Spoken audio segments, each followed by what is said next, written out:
But we want to get ready here to turn to our next topic, and that is the impact of the genocide in Gaza on the U.S. military and many people inside of the U.S. military wanting out because of it. And of course, we've also seen the increase of active duty and veterans protesting.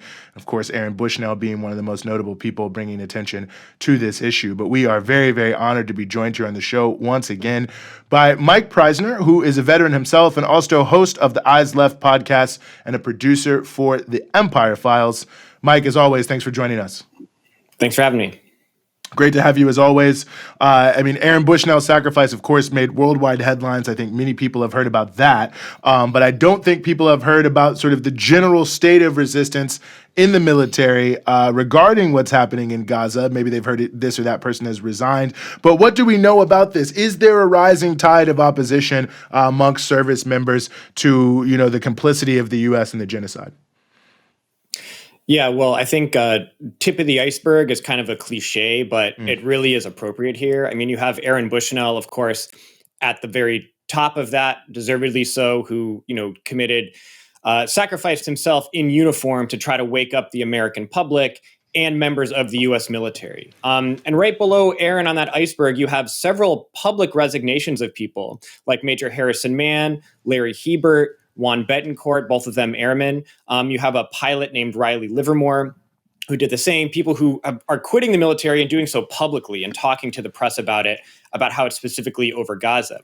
But then below the surface, those people we can see and we can hear from. Below the surface, as I reported in my story last week on Empire Files, we were the first to report that close to 50, maybe more by now, active duty service members have filed for conscientious objector status, which is basically quitting the military and halting your duties until that application is processed, specifically citing Gaza as their reason and their turning point for doing so. And so that's just, I believe, a significant number of people, just since October 7th, who are resigning in that way.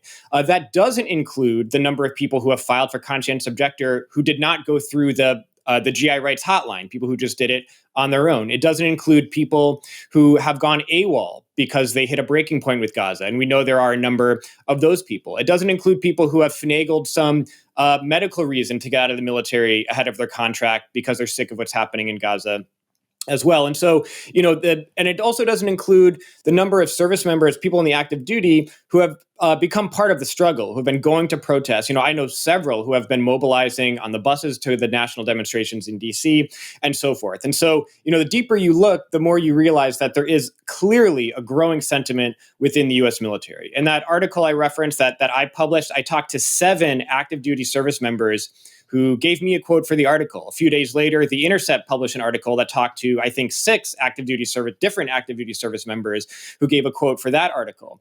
And so that's coming from a very small sample size. That's just coming from the sample size of people that I personally am in touch with, and the author of the Intercept article was personally in touch with. And so you have to acknowledge, and I think the Pentagon is aware of this as well, that the sea change we're seeing in society writ large, especially among young people, in terms of consciousness around Palestine and in turn consciousness about the reality of U.S. policy, that is, of course, happening among young people in the military as well.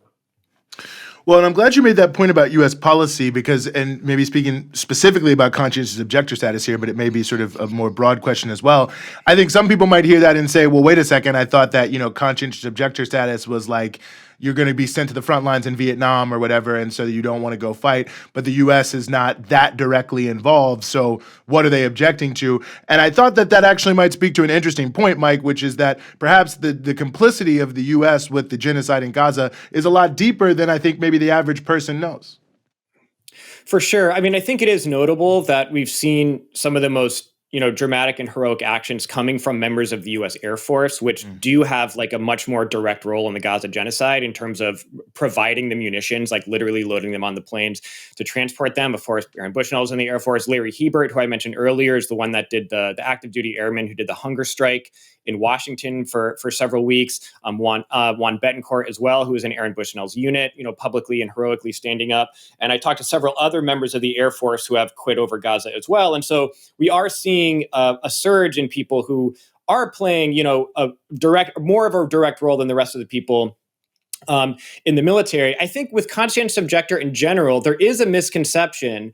One, that it's people that have their bodies are on the line, and they become conscientious objectors because they don't want to be killed in a war that they don't believe in. But I think from what I know and talking to people who process a great deal of these applications, that's not really the case. I think one way to exemplify this is one of the greatest surges in conscientious objector applications and people seeking information about becoming conscientious objectors is when the story broke that the United States bombed the Doctors Without Borders hospital in Afghanistan. Now, none of those people that decided to file as conscientious objectors or that prompted them to try to become conscientious objectors, none of them were people that were going to have a direct role in doing something like that, or people that were going to be sent to Afghanistan to be killed in a war that was doing things like that. It just shows that at a deeper level, people in the military, once they recognize what their government is doing and what their military is doing, they don't want to be associated in it in any way, just by virtue of wearing their uniform. And, the majority of those people having no direct role, in fact, none of them having a direct role in bombing the Doctors Without Borders hospital, but there is a breaking point for everyone, and that opens your mind and to the revulsion of what U.S. policy really stands for. In terms of conscientious objector, I think that it's a big topic to get into, but I think it's actually very simple.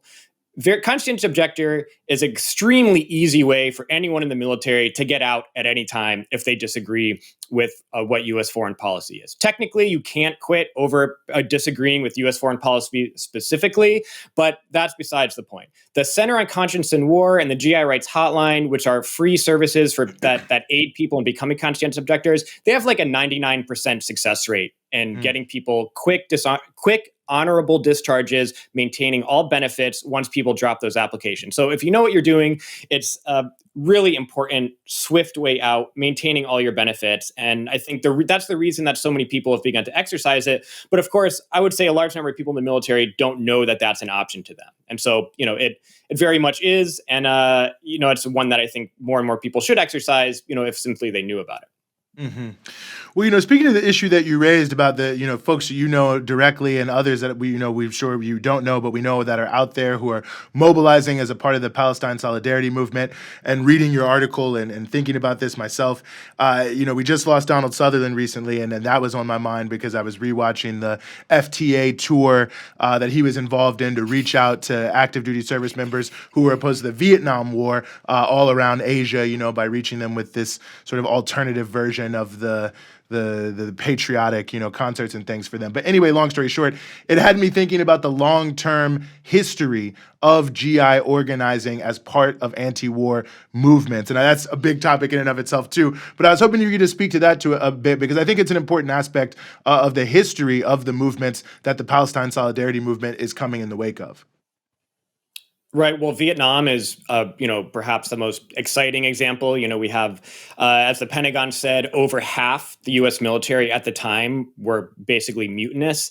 And so that's a sizable amount. I mean, from not just attending the FTA tours, which Donald Sutherland was part of, which, of course, thousands of service members attended them under threat of being punished severely if they did attend them. And they actually took the stage and spoke alongside Sutherland and Jane Fonda and others that participated in them, and denounced the war, in uniform on stage at those mass shows.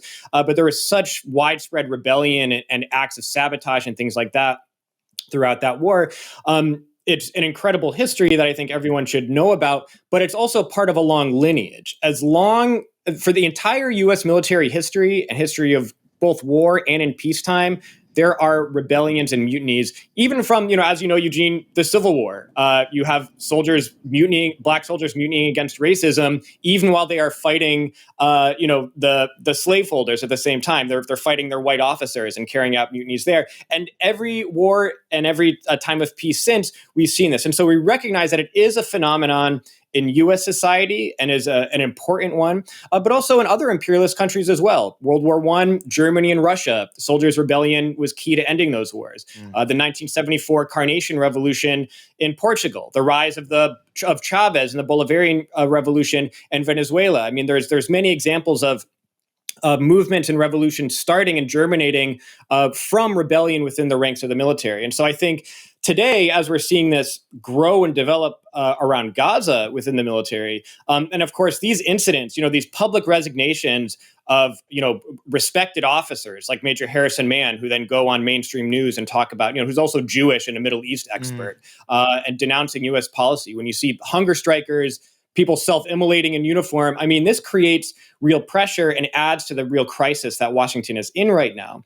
And I think this story of this base of people who are not just joining protests, but deciding to quit the military and become a part of the movement as well. This shows the great potential and how, fostering this and helping this grow can really be decisive in building the amount of pressure that's necessary to, force Washington to end the genocide. Absolutely.